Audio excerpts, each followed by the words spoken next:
오늘은 제23과 증인의 삶에 대해서 저희가 공부를 하고자 합니다. 그리스도인의 성장에 관한 공부 중에서 아마 이 부분이 가장 실제적으로 우리에게 와닿는 부분이 아닌가 싶습니다. 구원을 받기는 굉장히 쉬웠습니다. 저도 구원받기는 굉장히 쉬웠거든요. 근데 구원받고 난 다음에 큰 기쁨이 있었습니다. 큰 기쁨이 있을 때는 누구에게든지 알리고 싶었습니다. 누구나 자꾸 그냥 이 말씀을 전하고 싶었거든요. 근데 생활에서 이제 살면서 점점 생활인이 되어 갔을 때 주님과의 교제가 좀 뜸해지고 주님의 말씀이 내 인생에 내가 개입시키지 않을 때, 주님께서는 개입하고 자신은 내가 반대했을 때 이 정인의 삶이 점점 무뎌졌습니다. 그래서 이번에 이 과를 공부하면서 우리가 어떻게 해야 되는지, 삶을 살아갈 때 하나님의 말씀을 전해야 되는 이유가 무엇인지에 대한 보다 성경적인 기초를 세우고자 합니다. 제23과 증인의 삶을 같이 한번 제가 먼저 읽겠습니다. 여기 교재에 있는 대로 한번 읽어보겠습니다. 사도들의 신약 성경 기독교와 현재 신약 성경 기독교 사이에 존재하는 가장 크고 뚜렷한 차이점이 증언하는 일이라는 것에는 의심의 여지가 없습니다. 초기 교회들은 그리스도를 증언하는 삶을 산 것으로 아주 잘 알려져 있는 반면에 20세기와 21세기의 대다수 침례교회는 증언하는 삶이 결여되어 있다는 특징을 가지고 있습니다. 한마디로 말씀 전하러 안 간다는 겁니다.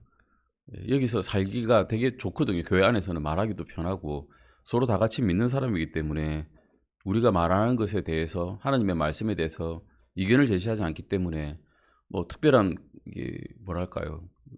서로의 투쟁이 없습니다. 의견이 상충하지가 않기 때문에 교회 안에서는 서로 교제하고 하나님의 말씀을 나누고 굉장히 즐겁게 교회를 다니는데, 밖에만 나가면 이제 입을 다 물어버리는 거죠.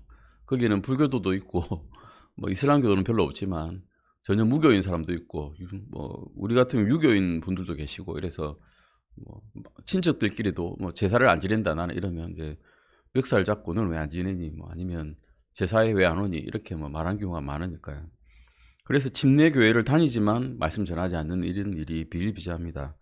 이 과에서는 당신은 그리스도를 위해 증언하고 혼을 구령하는 자, 이게 구령한다는 말이 되게 어렵죠. soul winner라 해가지고 잠언의 말씀을 보시면 혼을 얻는 자라고 번역이 되어 있습니다. 즉 말씀 전해서 그 사람이 구원을 받게 하는 자가 되게 하는 그런 사람이 되고자 하는 것이 하나님의 뜻이라는 것을 배우게 되는 과입니다.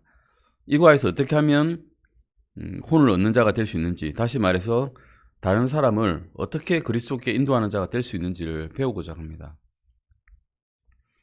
증인이 된다는 것은 무엇을 의미할까요? 이게 일반적인 법정에서의 증인의 개념과 똑같습니다. 법정에서는 증인은 자신이 아는 것과 자신이 본 것, 자신이 들은 것만을 말하게 되어 있습니다. 증인은 다른 사람들이 말한 것을 말해서는 안 되고 자신이 직접 경험한 것을 자신의 말로 이야기해야만 합니다. 주 예수 그리스도를 위한 증인이 되는 것도 마찬가지입니다. 그분의 증인이 되기 위해서는 당신에게 일어나는 일을 당신 자신의 말로 직접 이야기해야 된다는 것입니다. 요한복음 9장 1절에서 38절까지입니다. 이거 되게 길죠? 그래도 같이 한번 읽어보겠습니다. 이게 말씀이 결국 성경 공부하는 시간이 저희가 해석하는 시간이 아니라 다 알고 계시는 말씀을 같이 읽어보는 시간이기 때문에 한번 쭉 읽어보겠습니다. 같이 한번 읽어보시죠. 마태복음 9장 1절부터 38절까지입니다. 요한복음 9장 1절부터 38절까지입니다. 교도하지 않고 같이 읽어보시겠습니다. 요한복음 9장 1절부터 38절까지입니다. 같이 읽으시겠습니다. 예수님께서 지나가실 때에 태어나면서부터 눈먼 사람을 보시매 그분의 제자들이 그분께 여쭈어 이르되 선생님이여 누가 죄를 지었기에 이 사람이 눈먼 자로 태어났나이까? 그니까 그의 부모이니까 하니 예수님께서 대답하시되 이 사람이나 그의 부모나 죄를 짓지 아니하였으며 다만 이것은 그 안에서 하나님의 일들이 나타나게 하려 함이니라. 낮일 때에 내가 반드시 나를 보내신 분의 일들을 해야 하리니 밤이 오면 그때는 아무도 일할 수 없느니라. 내가 세상에 있는 동안에는 세상의 빛이라 하시니라. 이렇게 말씀하신 뒤 그분께서 땅바닥에 침을 뱉고 침으로 진흙을 이겨 그 눈먼 사람의 눈에 진흙을 바르시며 그에게 이르시되 가서 실로암 못에서 씻으라 하셨는데, 실로암은 번역하면 보내어졌다는 말이라. 그러므로 그가 자기 길로 가서 씻은 뒤 보면서 왔더라. 그런 이유로 이웃 사람들과 또 전에 그가 눈먼 것을 본 자들이 이르되 이 사람은 앉아서 구걸하던 자가 아니냐 하니, 어떤 이들은 이르기를 이 사람이 그 사람이라 하고, 다른 이들은 이르기를 그는 그 사람과 비슷하다 하나, 그는 이르기를 내가 그라 하니라. 그러므로 그들이 그에게 이르되 내 눈이 어떻게 열렸느냐 하매, 그가 대답하여 이르되 예수라 하는 사람이 진흙을 이겨 내 눈에 바르고 나에게 이르되 실로암 못에 가서 씻으라 하기에 내가 가서 씻고 시력을 받았노라 하니, 그때 그들이 그에게 이르기를 그 사람이 어디 있느냐 하매, 그가 이르되 나는 알지 못하노라 하니라. 그들이 전에 눈 멀었던 그 사람을 바리새인들에게 데려갔는데 예수님께서 진흙을 이겨 그의 눈을 열어주신 날은 안식일이더라. 그때 바리새인들도 그가 어떻게 시력을 받았는지 그에게 다시 물으니, 그가 그들에게 이르되 그 사람이 진흙을 내 눈에 바르매 내가 씻었고 보나이다 하니, 그런 이유로 바리새인들 중에 어떤 이들은 이르되 이 사람이 안식일을 지키지 아니하므로 하나님에게서 오지 아니하였도다 하고, 다른 이들은 이르되 죄인인 사람이 어떻게 그런 기적들을 행할 수 있느냐 하여 그들 가운데 분열이 생기니라. 그들이 그 눈 멀었던 사람에게 다시 이르되 그가 내 눈을 열어 주었으니 너는 그에 대해 무엇라고 말하느냐 하매, 그 사람이 이르되 그는 대언자이니이다 하니라. 그러나 유대인들은 그 사람에 관한 일, 곧 그가 눈 멀었다가 시력을 받은 것을 믿지 아니하다가 마침내 시력을 받은 자의 부모를 불러 그들에게 물으며 이르되 이 사람이 너희가 눈먼 자로 태어났다고 말하는 너희 아들이냐? 그러면 지금은 그가 어떻게 보느냐 하니, 그의 부모가 그들에게 대답하여 이르되 이 사람이 우리 아들인 것과 그가 눈먼 자로 태어난 것을 우리가 아나이다. 그러나 그가 어떤 방법을 통해 지금 보는지 우리가 알지 못하며 또한 누가 그의 눈을 열어주었는지 우리가 알지 못하나이다. 그가 나이 들었으니 그에게 물으소서. 그가 자기를 위해 말하리이다 하니라. 그의 부모가 이렇게 말한 것은 그분이 그리스도라고 하는 어떤 사람이 시인하면 그를 회당에서 내쫓기로 이미 유대인들이 결의하였으므로 유대인들을 두려워하였기 때문이더라. 그러므로 그의 부모가 말하기를 그가 나이 들었으니 그에게 물으소서 하였더라. 그때 그들이 눈멀었던 그 사람을 다시 불러 그에게 이르되 하나님께 찬양을 드리라. 우리는 이 사람이 죄인임을 아노라 하니, 그 사람이 응답하여 이르되 그가 죄인인지 아닌지 나는 알지 못하며 내가 한 가지 아는 것은 내가 눈멀었으나 지금은 본다는 것입니다 하며, 그때 그들이 다시 그 사람에게 이르되 그가 내게 무엇을 하였느냐? 그가 어떻게 내 눈을 열어주었느냐 하니, 그 사람이 그들에게 대답하되 내가 이미 당신들에게 구하였어도 당신들이 듣지 아니하더니 어찌하여 다시 들으려 하나이까? 당신들도 그의 제자가 되려 하나이까 하며, 그때 그들이 그 사람에게 욕하며 이르되 너는 그의 제자이나 우리는 모세의 제자니라. 하나님께서 모세에게 말씀하셨음을 우리가 알지만 이 자에 관하여는 그가 어디서 왔는지 우리가 알지 못하노라 하니라. 그 사람이 그들에게 응답하여 이르되 당신들은 그가 어디서 왔는지 알지 못하나 그가 내 눈을 열어주었으니 참으로 여기에 이상한 일이 있도다. 하나님께서 죄인들의 말은 듣지 아니하시나 어떤 사람이 하나님께 경배하며 그분의 뜻을 행하면 그분께서 그의 말은 들으시는 줄을 이제 우리가 아나이다. 세상이 시작된 이래로 태어나면서부터 눈먼 사람의 눈을 어떤 사람이 열어주었다는 것은 아무도 듣지 못하였나이다. 이 사람이 하나님에게서 오지 아니하였다면 아무 일도 할 수 없었으리이다 하매, 그들이 그에게 응답하여 이르되 내가 전적으로 쟤들 가운데서 태어나 우리를 가르치느냐 하고 그를 내쫓으니라. 그들이 그를 내쫓았다는 것을 예수님께서 들으시고 그를 만나사 그에게 이르시되 내가 하나님의 아들을 믿느냐 하시니, 그가 대답하여 이르되 주여 그분이 누구시니까 내가 그분을 믿으려 하나이다 하매, 예수님께서 그 사람에게 이르시되 내가 그를 보았으며 또 너와 말하고 있는 자가 그니라 하시니, 그 사람이 이르되 주여 내가 믿나이다 하고 그분께 경배하니라. 아멘. 이 이야기를 보시면 이 눈먼 자의 반응이 세 가지로 나누는 것을 보실 수 있습니다. 처음에 9장 11절에 보시면 9장 11절 그가 대답하여 이르되 예수라 하는 사람이 진흙을 이겨 내 눈에 바르고 나에게 일렀다고 말하고 있습니다. 처음에 예수님에 대한 이 사람의 태도는 그냥 예수라 하는 사람이었습니다. 그냥 단순한 예수라는 사람, 누군지는 모르겠는데 그 사람이 뭐 하는 사람인지 모르겠는데 그 사람이 내 눈을 뜨게 하였다. 이 정도 반응이었죠. 두 번째 9장 17절 보시면 그 눈먼 사람에게 유대인들이 바리새인들 중에 어떤 한 사람이 물었습니다. 내 눈을 열어준 그 사람에 대해서 너는 누구라고 말하느냐? 라고 물으니 그는 대언자라고 말했습니다. 눈먼 사람의 반응이 그 사람 두 번째 인식이 이제 대언자라고 인식이 된 거죠. 세 번째는 어떻게 되었습니까? 38절 말씀입니다. 그 사람이 이르되 주여 내가 믿나이다 하고 그분께 경배를 하였습니다. 세 번째 그의 반응은 예수님께서는 주님이시라는 것을 고백하게 된 것입니다. 이것이 증언입니다. 그 사람이 처음에 태어나면서 눈물었기 때문에 뭐가 뭔지 모릅니다. 아마 눈을 떠서 사람을 봤을 때도 이 사람들이 막대기인지 그냥 걸어다니는 동물인지 몰랐을 것입니다. 처음 본 거니까요. 근데 인식하고 점점 깨달아가면서 결국 주님을 나중에 뵀을 때는 아, 이분이 나의 주님이시고 하나님의 아들이시구나 라는 것을 깨닫고 증언을 하게 된 것입니다. 이 눈먼 사람이 다른 사람에게 질문을 받았을 때 자신에게 일어나는 일에 대해서 자세하게 처음에는 설명을 못했지만 나중에는 설명을 할 수 있게 됐을까요? 네, 고백했기 때문에 주님이 주님이심을 알았기 때문에 잘 설명할 수 있었을 것입니다. 다른 사람 만나서 이제 동네방네 떠들고 다녔을 겁니다. 내가 주님을 만났고 주님이 내 눈을 뜨게 해주셨다 라고 동네방네 자랑하고 다녔을 것입니다. 9장 25절도 잠깐 보시면 그 사람이 응답해 이르되 그가 죄인인지 아닌지 나는 알지 못하며 내가 한 가지 아는 것은 내가 눈멀었으나 지금은 본다는 것이다 라고 말을 했습니다. 알지 못할 때도 한 가지는 확실히 알았죠. 내가 옛날에는 눈멀었지만 지금은 본다는 것입니다.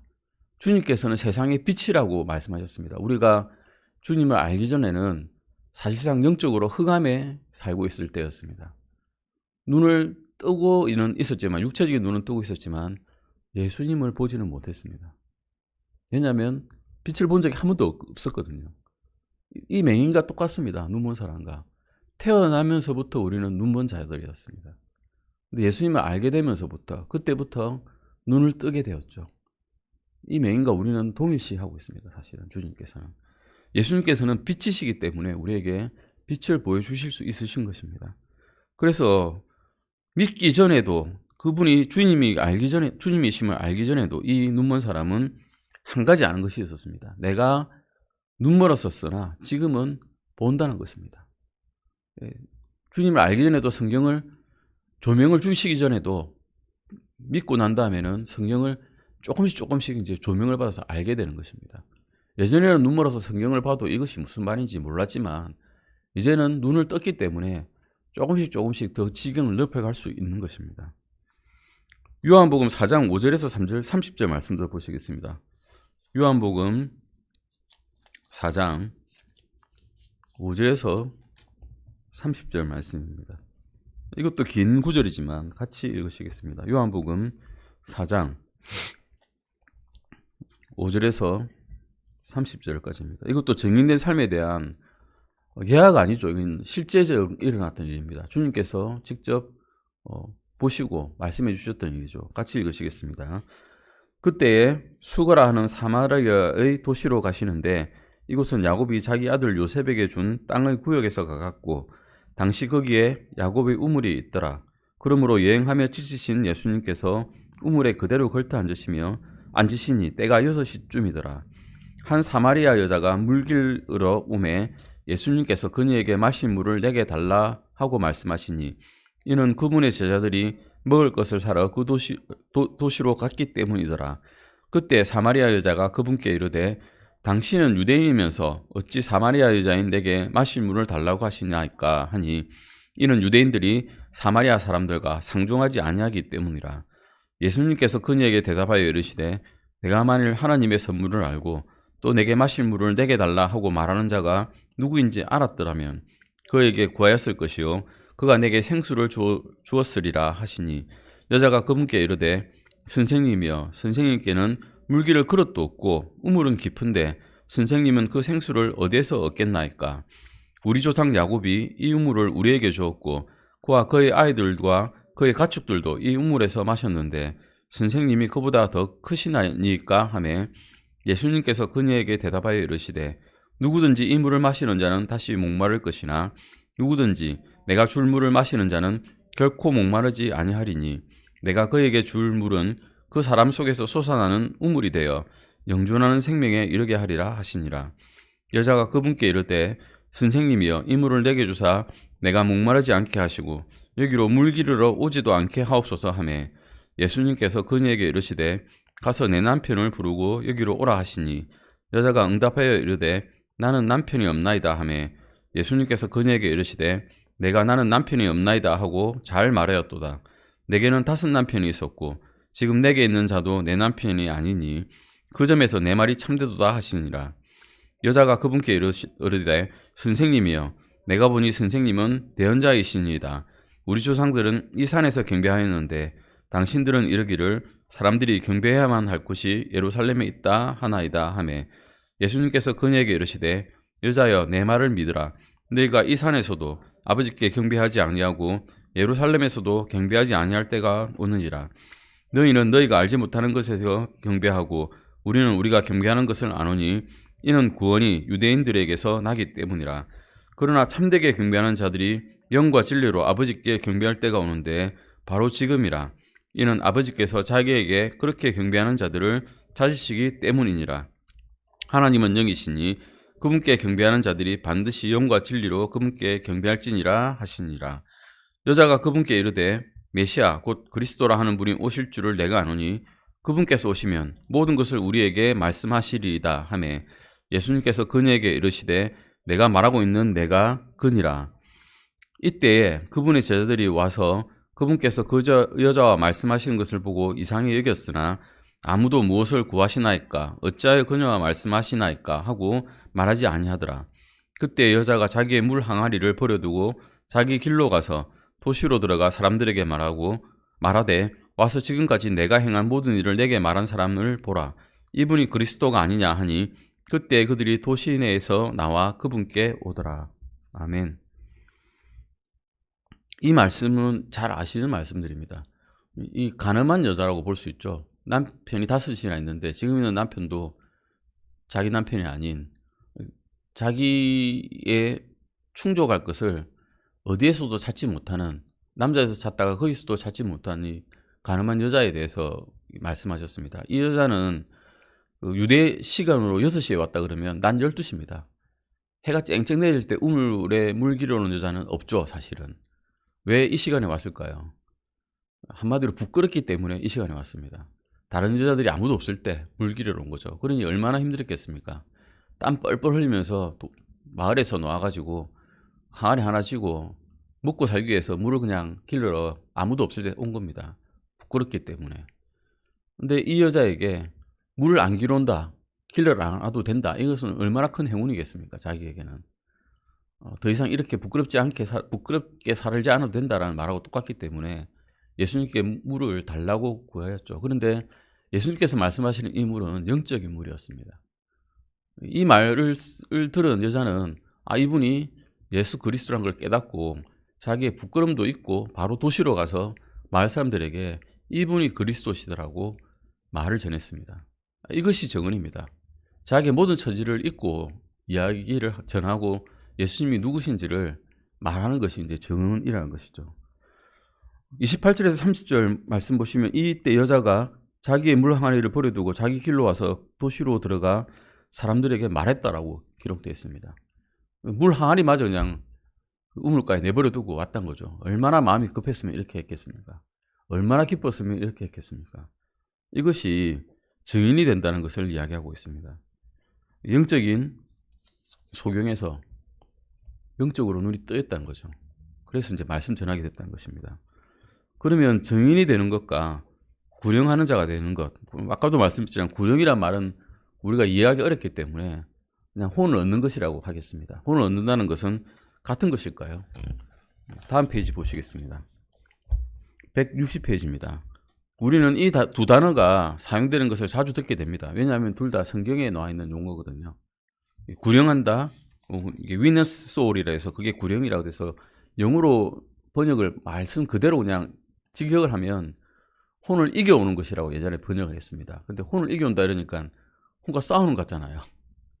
이기려면 싸워야 이기는 거니까. 근데 그 번역이 이 통상적인 우리 말하고 말이 다르기 때문에 이제 혼을 얻어오는 것이라고 이제 이 새 번역에서는 바뀌었습니다. 그래서 이 두 말을 증인이 되는 것과 혼을 얻어오는 것, 이 두 가지를 이제 보시겠습니다. 증인이 된다는 것은 우리의 이게 제가 구원을 받았으면 제 구원의 경험을 그대로 말하는 것을 이야기하는 거고, 구정자가 된다는 것, 혼을 얻어온다는 것은 당신이 증언한 것, 목격한 것과 하나님의 말씀을 사용해서 다른 사람을 그리스도께 인도한다는 것입니다.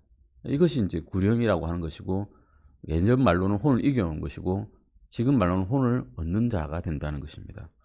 그래서 결국 증언을 했기 때문에 그 사람의 마음에 그 사람이 그 말을 듣고 아, 예수 그리스도께서 우리의 구원자구나 라는 것을 깨닫게 되기 때문에 결국 두 가지가 분리될 수가 없다는 것입니다. 요한복음 15장 8절 보시겠습니다. 요한복음 15장 8절입니다. 요한복음 15장 8절입니다.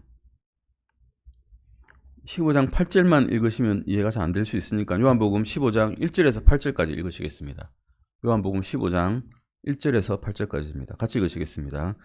나는 참 포도나무요 내 아버지는 농부시니 내 안에 있으면서 열매를 맺지 아니하는 모든 가지는 그분께서 제거하시고 열매를 맺는 모든 가지는 깨끗하게 하사 그것이 더 많은 열매를 맺게 하시느니라. 이제 너희는 내가 너희에게 일러준 말로 깨끗하게 되었으니 내 안에 거하라. 그러면 나도 너희 안에 거하리라. 가지가 포도나무 안에 거하지 아니하면 스스로 열매를 맺을 수 없는 것 같이 너희도 내 안에 거하지 아니하면 더 이상 열매를 맺을 수 없느니라. 나는 포도나무요 너희는 가지니라. 사람이 내 안에 거하고 내가 그 안에 거하면 바로 그 사람은 많은 열매를 맺나니 나 없이는 너희가 아무것도 할 수 없느니라. 사람이 내 안에 거하지 아니하면 가지처럼 버려져서 시드나니 사람들이 그것들을 모아 불 속에 던져 태우느니라. 너희가 내 안에 거하고 내 말들이 너희 안에 거하면 너희가 원하는 바를 구하라. 그러면 그것이 너에게 이루어지리라. 너희가 열매를 많이 맺는 것 이것에 의해 내 아버지께서 영광을 받으시나니 이로써 너희가 내 제자가 되리라. 말씀하고 계신 게 포도나무 비유죠. 포도나무를 저는 도시에서 자라서 사실 잘 몰랐는데 저희 외가 쪽에서 포도나무 농사를 지으시더라고요. 그래서 가서 보니까 나무가 있고 나무에 가지가 이게 힘이 없으니까 줄을 이렇게 막 매달아가지고 가지가 그 줄을 타고 가가지고 조금 아주 얇은 가지입니다. 얇은 가지, 아주 얇은 가지입니다. 나무는 굵은데 볼품은 없어요. 나무가 이 뭐 잘라가지고 뭐 무슨 그 탁자라도 만들 수 있는 그런 형태가 나오는가 하면 그것도 안 나와요. 그냥 뭉텅거려가지고 이상한 형태로 구부러져가지고 거기서 좀 강한 큰 가지가 나오고 거기서 또 작은 가지가 나와가지고 거기서 열매가 나옵니다. 근데 이 가지를 겨울철에 가지치기 안 하면 작은 열매밖에 안 나오거든요. 그래서 그걸 다다다닥 잘라서 필요 없는 것은 조금 제거하고 좀 튼튼해 보이는 가지만 놔둬가지고 거기서 이제 큰 열매를 맺도록 하시더라고요. 근데 그러면 이 포도나무가 열매를 안 맺으면 무슨 쓸모가 있느냐? 아무 쓸모가 없습니다. 그래서 이 포도나무가 열매를 안 맺으면 어떻게 되는가 하면 그걸 그냥 드러내고 불쏘시개밖에 못 씁니다. 그냥 불쏘시개로 쓰는 거야. 열매를 안 맺으면 아무짝에도 쓸모가 없기 때문에 열매 맺는 것 말고는.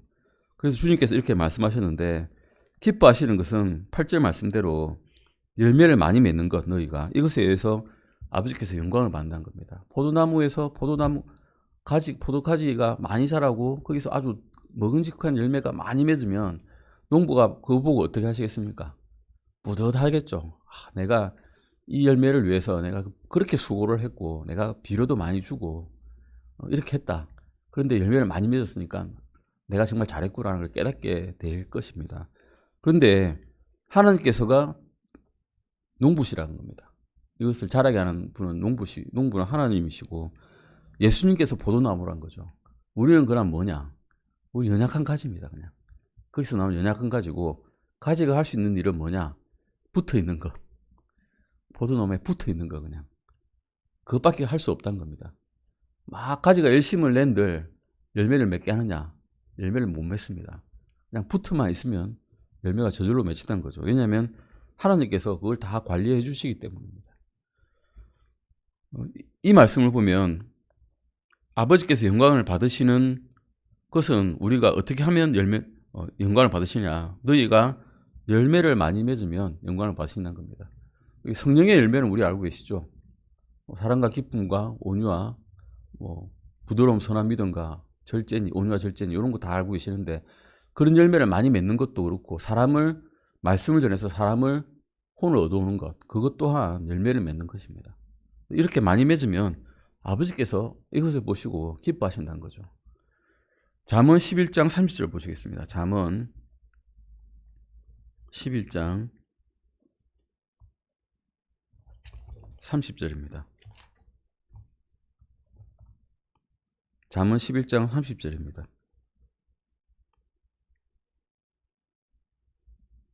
같이 읽으시겠습니다. 잠언 11장 30절입니다. 네, 찾으셨으면 잠언 11장 30절입니다. 네, 찾으셨으면 같이 한번 읽어보시겠습니다. 의로운 자의 열매는 생명나무니 혼들을 얻는 자는 지혜로우니라. 이 말씀에 의해서도 의로운 자는 생명나무니 무엇을 어떻게 하는 자는 지혜로운 자일까요?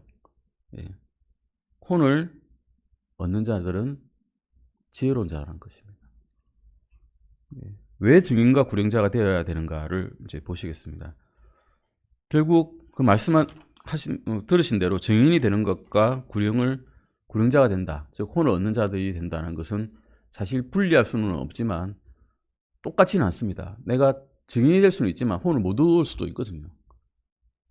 하지만 시도조차 하지 않으면 아무것도 할 수가 없기 때문에 증언을 해야 된다는 것을 우리가 이 과에서 배울 수가 있습니다. 그러면 왜 증인과 구령자가 되어야 되느냐라는 것을 보시겠습니다. 여기는 9가지 이유를 말씀해 주고 계십니다. 더 많은 이유가 있겠지만 그 중에 대표적으로 9가지만 이렇게 말씀하고 계십니다. 그것은 첫 번째는 명령이기 때문입니다. 명령하신 게 별로 없거든요. 알고 보면 서로 사랑하라는 명령도 있고 여러 가지 명령이 있지만 꼭 지켜야 될 지상명령이라고 불려진 것이 있습니다. 마태복음에도 있지만 사도행전에도 있습니다. 사도행전 1장 8절 보시겠습니다. 사도행전 1장 8절 말씀입니다. 사도행전 1장 8절 찾으셨으면 같이 한번 읽어보시겠습니다. 사도행전 1장 8절입니다. 같이 읽으시겠습니다. 오직 성령님께서 너희에게 오신 뒤에 너희가 권능을 받고 예루살렘과 온 유대와 사마리아와 땅의 맨 끝 지역까지 이르러 나를 위한 증인들이 되리라 하시니라. 나를 위한 증인들이 되리라. 이렇게 증인들이 되라라고 말씀하신 거죠. 그래서 우리는 명령이기 때문에 해야 된다는 것입니다. 말씀 블랭크를 보시면 빈자리에 너희가 나를 위한 무엇이 되리라 하고 있습니까? 증인이 된다고 하셨습니다. 왜 증인이 될 수 있을까? 40일 동안 공생애를 하셨거든요. 돌아가시고 난 다음에 십자가에서 죽으시고 묻히시고 부활하신 다음에 40일 동안 제자들과 같이 다녔습니다. 그것은 분명한 사실이었고 예루살렘에서 많은 사람들이 보았습니다. 그렇기 때문에 본 사람들마다 증인이 안 될 수가 없었습니다. 빼도 박도 못하는 증거가 있기 때문에 많은 사람들이 죽음을 무릅쓰고 증인이 되었습니다. 그러지 않으면 죽음을 무릅쓸 이유조차 없었습니다. 보지도 않은 것, 허황된 것을 가지고 자기 목숨을 내놓을 사람이 어디 있겠습니까? 그래서 증인이 될 수가 있었습니다. 마태복음 4장 19절도 보시겠습니다. 마태복음 4장 19절입니다. 마태복음 4장 19절입니다.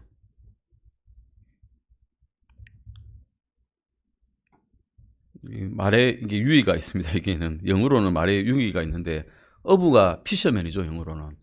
그런데 예수님께서 사람을 낚는 어부, fishers of men이라고 이렇게 바꿔서 사람 낚는 어부로 이렇게 말을 잘라가지고 만들어 주시겠다 하셨습니다. 같이 읽으시겠습니다. 그분께서 그들에게 이르시되 나를 따르라. 내가 너희를 사람들을 낚는 어부가 되게 하리라 하시니라고 하셨습니다. 증인이 된다는 것들은 사람을 낚는 어부가 된다라고 하셨습니다. 근데 우리가 나쁘게 하려고 사람을 낚을까요? 사실은 지옥에 떨어질 혼들을 지옥에 빠지지 않도록 그 깊은 암흑의 바다에서 건져내는 구원자죠. 라이프 가드가 되는 겁니다. 구출자가 되는 것이죠. 이것이 이제 우리의 본분이라는 것입니다. 우리가 구출자가 되는 것이 너희가 구원을 받았으면 마땅히 해야 될 일이라고 말씀하신 겁니다. 나를 어떻게 하라고 하셨죠? 따르라. 내가 너희를 어떤 사람이 되게 해주셨습니까? 사람을 낚는 어부가 되게 해주셨다고 하시고 계십니다. 그리고 로마서 1장 14절도 보시겠습니다. 로마서 1장 14절입니다. 로마서 1장 14절입니다.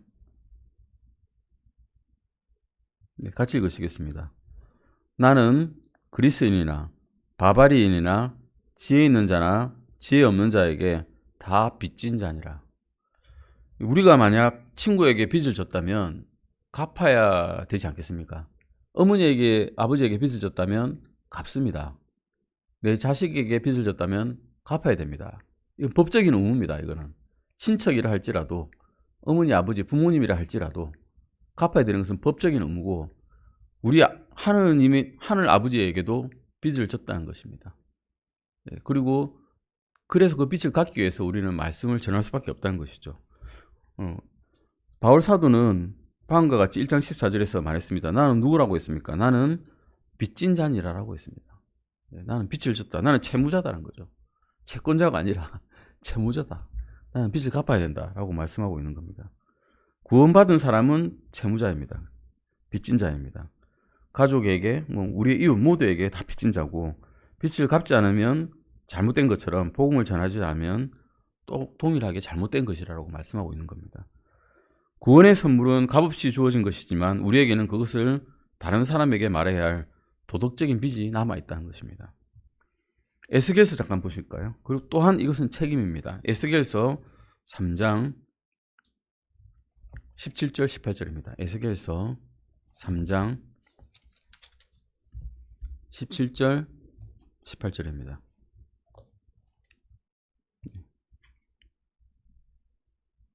에스겔서 3장 17절 18절입니다. 같이 한번 읽어보실까요? 사람의 아들아, 내가 너를 이스라엘 집에게 파수꾼으로 삼았으니 그러므로 너는 내 입에서 나오는 말을 듣고 내게서 나오는 경고를 그들에게 주라. 내가 사악한 자에게 말하기를 내가 반드시 죽으리라 할 때에 내가 그에게 경고를 주지 아니하거나 그 사악한 자에게 경고하는 말을 하여 그가 그의 사악한 길에서 떠나 자기 생명을 구원하게 하지 아니하면 바로 그 사악한 자는 자기 불법 가운데서 죽을 것이나 그의 피는 내가 내 손에서 요구하리라. 아멘. 무거운 책임이죠. 파수꾼이란 무엇입니까? 도시를 지키는 자입니다. 새벽 밤중에 잠을 자지 않고 깨어서 저 멀리서 적들이 오지 않는지 바라보고, 적들이 오면 당장 종을 치든지 난리를 피든지 해가지고 성 안에 있는 사람을 깨워야 됩니다. 깨워서 적을 막기 위한 방비를 갖춰야 되죠. 근데 이런 역할을 우리에게 주셨다는 거죠. 파수꾼처럼 깨어 있어가지고 만약 사악한 자가 사악한 일을 할 때 그 사람에게 너는 하나님의 말씀을 어기는 자다, 사악한 자다, 그리고 당장 하나님의 말씀에 순종해서 구원을 받으라고 말을 하지 아니하면 그 값을, 사악한 자는 자기 길로 가가지고 지옥불에 떨어져 죽을 것이지만 그 사악한 자를 구원하지 않은 책임은 너에게 있다라고 말씀하고 계신 겁니다. 그리고 그것을 아마 주님께서는 그리스도의 심판석 앞에서 우리에게 물으실 겁니다. 왜 너는 그때 말을 안 전했니? 왜 주저주저하고 있었니? 그것 때문에 너는 받을 형벌은 없겠지만 구원의 보상이 없구나 라고 하실 수 있겠습니다. 우리에게 구원의 보상이 없어진 거죠. 구원을 잃지는 않겠지만 그것을 불러서 우리가 내 몸에서 이루어졌던 일을 불러서 그리스도 심판석 앞에서 밝히 보일 때 다 타버리고 나무나 건초나 이게 집같이 다 타버리고 아무것도 없는 그런 일이 있으면 안 되지 않겠습니까? 그래서 이런 것들을 증언을 해야 된다는 것입니다. 이 말씀에 보면 실제적인 의미에서 볼 때 하나님께서는 우리를 무엇으로 삼으셨습니까? 17절 말씀 보시는 것처럼 이스라엘 집에게 파수꾼으로 삼았듯이 우리를 이 시대에 파수꾼으로 삼으셨다라고 말씀하고 계십니다. 다음 페이지 보시겠습니다. 161페이지입니다. 파수꾼의 본분이라는 것은 위험에 처한 사람들에게 어떻게 하는 것일까요? 워닝 하는 거죠. 워닝. 네, 경고하는 겁니다. 위험이 다가오고 있다. 지금 하느님께서 곧 오실 것이다. 예수님께서 곧 오실 것이다. 라는 것을 경고하는 것입니다. 기회가 주어졌을 때 우리가 다른 사람들에게 그리스도를 증언하지 못한다면 사악한 사람은 자신의 무엇 가운데 죽게 됩니까? 자신의 죄 가운데, 자신의 불법 가운데서 죽게 됩니다. 하나님께서는 그 불법 가운데 죽은 사람의 피를 누구에게 요구하실까요? 우리가 말씀을 전할 계기가 있었는데 말씀을 전하지 않았다면 그것을 우리에게 이제 요구하신다는 겁니다. 그리고 고린도후서 5장 20절도 보시겠습니다. 고린도후서 5장 20절입니다. 고린도후서 5장 20절입니다.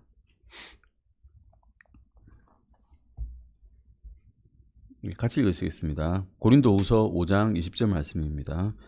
그런즉 하나님께서 우리를 통해 너희에게 간청하신 것 같이 이제 우리가 그리스도를 위한 대사가 되어 그리스도를 대신하여 너희에게 간구하노니 너희는 하나님과 화해하라. 대사라고 말씀하셨습니다. 그러니까 우리는 우리의 소속은 어디냐? 물론 이 땅에 살 때는 우리는 대한민국이 소속입니다. 그런데 하나님 나라에 들어가게 되었을 때, 구원받고 하나님 나라에 들어가게 되었을 때는 우리의 신분이 어떻게 되었습니까? 이제 하나님 우편에 앉힌 바 되은 왕 같은 제사장입니다. 그러면서도 또 대사가 되었습니다. 대사는 뭘까요? 대사는 그 나라를 대신해서 다른 나라에 가가지고 일을 처리하는 사람입니다. 그 나라가 만약에 전쟁에 났다, 딴 나라가 전쟁이 났다 그러면 그 대사는 어떻게 될까요? 본국으로 보내집니다. 네, 본국으로 돌아오죠. 그 나라가 평화로울 때만 그 나라에 가가지고 말씀 전하고 이 나라의 입장을 대변을 합니다. 대변하는 자가 되어야 되는 거죠. 하나님의 나라를 대변하는 자가 되라라고 말씀하고 계십니다. 그래서 우리는 누구를 위한 대사가 되었을까요? 그리스도를 위한 대사입니다. 그리스도께서 보내신, 하나님의 나라에서 보내신 대사입니다. 인간사에서도 그렇지 대사는 신뢰를 바탕으로 하는 매우 중요한 직책입니다. 근데 실제로 대사가 하는 역할이 신뢰가 있어야 되는데 요즘에는 또 딱 그렇지도 않더라고요. 어쨌든 대사라는 직책은 다른 나라에 아주 신실하게 우리나라의 입장을 대변하는 그런 외교관이 되어야 됩니다. 마가복음 8장 36절도 보시겠습니다. 마가복음 8장 36절, 즉 우리가 그리스도를 위한 대사가 된 것은 주님께서 이렇게 시키셨기 때문입니다. 그래서 말씀 전해야 된다는 거고요.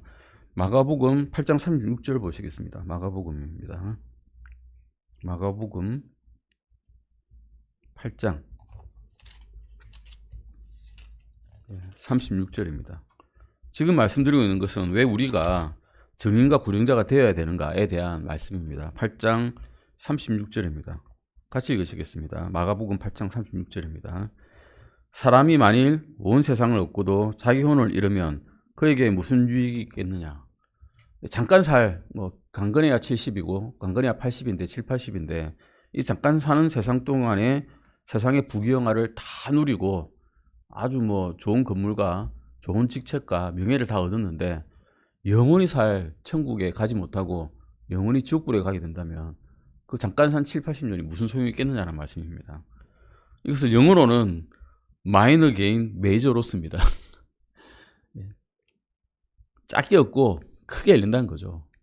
만약에 말씀을 전하지 않고 그 사람이 구원을 받지 못하게 된다면 이 세상에서 엄청나게 얻었는데 그게 작게 얻은 것입니다.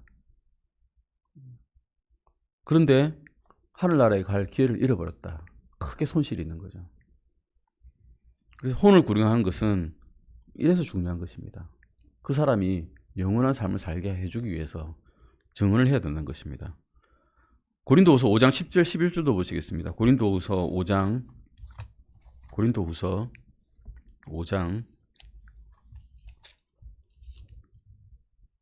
10절 11절입니다.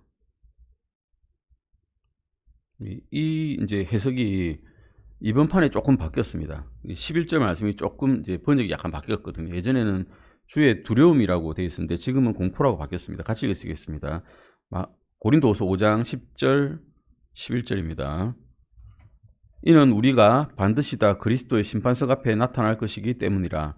이로써 각 사람이 좋은 것이든 나쁜 것이든 자기가 행한 것에 따라 자기 몸 안에서 이루어진 것들을 받으리라. 그러므로 우리가 주의 공포를 알고 있기에 사람들을 설득하지만 우리가 하나님께 밝히 드러났고 또 너희 양심에도 밝히 드러났음을 나는 또한 확신하노라. 그리스도의 심판석에 대한 말씀입니다. 심판석은 언제 우리가 보게 될까요? 우리가 휴거되는 즉시 그리스도의 심판석 앞에 가게 되고 거기서 우리가 우리 몸에 이루어진 대로 보상을 받게 되죠. 보상의 심판입니다. 아무것도 한 게 없으면 아니면 주님의 뜻과 전혀 반대로 일을 했으면 구원은 어때? 불로 구원을 받는 것처럼 받는다고 말씀하고 있고 금과 이런 보석 같은 일을 하였다면 그런 보상을 받으실 것입니다. 이것이 그리스도의 보상 심판석인데 이 심판석의 11절 말씀 보시면 구원받은 우리조차도 그 앞에 서게 되면 무섭게 된다는 겁니다. 두렵게 된다는 겁니다. 영어로 보시면 fear of Lord라고 되어 있습니다. 주의 이 두려움이 fear가 아니죠. 11절에 보시면 영어로 보시면 테러라고 되어 있습니다. fear가 아니라 테러라고 되어 있습니다. 얼마나 무서우면 테러라고 표현하겠습니까? 예전에는 이것을 주의 두려움으로 번역이 되어 있었습니다. 그냥 두렵다 이것만 갖고는 도저히 해석이 안 되는 겁니다. 앞에 서면 벌벌벌 떤다는 겁니다. 이제 구원받은 사람조차도. 그러니 이제 흰왕자 심판에 가면 구원받지 못한 사람은 얼마나 두렵겠습니까? 동성애자가 구원받지 않은 상태로 죽게 되면 나는 이 땅에서는 떳떳하게 말하죠. 지금 인간의 형평성 때문에 평등감 때문에 해야 되지 않겠습니까? 동성애도 공평하게 처리해 주십시오라고 말은 떳떳하게 하는데 만약에 하나님의 흰왕자 심판 앞에 가면 그 말을 할 수 있겠습니까? 벌벌 떨 뿐이란 겁니다. 그냥. 그래서 표현조차도 예전에 주의 두려움이라고 표현했던 것이 주의 공포로 바뀌었습니다. 이제는. 굉장히 두렵게 된다는 거죠. 아주 무섭게 된다는 겁니다. 그래서 입 하나 떼지 못하고 혀가 자기의 죄를 자복하게 되는 그런 일이 일어나게 된다는 것입니다. 그래서 우리는 정상날이 있기 때문에 주님께 주님의 말씀을 전해야 되고 구령을 해야 된다. 그러니까 혼을 얻는 자들이 돼야 된다고 하고 계십니다. 당신이 뭐에 서게 되고 주님 앞에 서게 되려는 그리스도의 심판석 앞이라는 것입니다. 이 말씀에 대해서는 로마서 나중에 14장 8절에서 14절 한번 읽어보십시오. 이것은 구원에 관한 심판이 아닙니다. 보상에 대한 심판입니다. 우리가 구원받고 난 다음에 어떻게 주님을 섬겼는가에 대한 심판입니다. 사람을 설득하는, 그러니까 이 무섭게 되지 않게 하기 위해서 우리가 설득을 해야 된다는 겁니다. 설득하는 주님의 동기는 예전에는 두려움을 아는 것이었는데 지금은 공포를 아는 것이라고 해야 됩니다.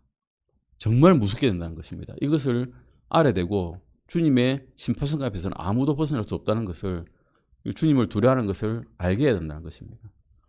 자문에도 주를 두려워하는 것이 지혜의 명철의 시작이다라고 되어 있습니다. 명철은 그냥 언더스탠딩입니다. 알게 되는 것, 이해하게 되는 것, 우리가 이 삶을 이해하게 되는 것, 주님의 말씀이 무엇인지 이해하게 되는 것의 시작이 주를 두려워한다는 것입니다. 다른 사람들도 공포감을 가지고 주를 경원하게 되는 것이 아니라 주님을 두려워하고 주님의 말씀에 따라 살 수 있도록 만들어주는 것이 증인의 삶이라는 것을 이 시간에서는 배웠습니다. 다음 시간에 H번부터 보시겠습니다. 기도하시고 마치시겠습니다. 하나님 아버지 감사드립니다. 말씀에 의해서 저희가 하나님을 얼마나 두려워해야 되는지를 배우게 되었습니다.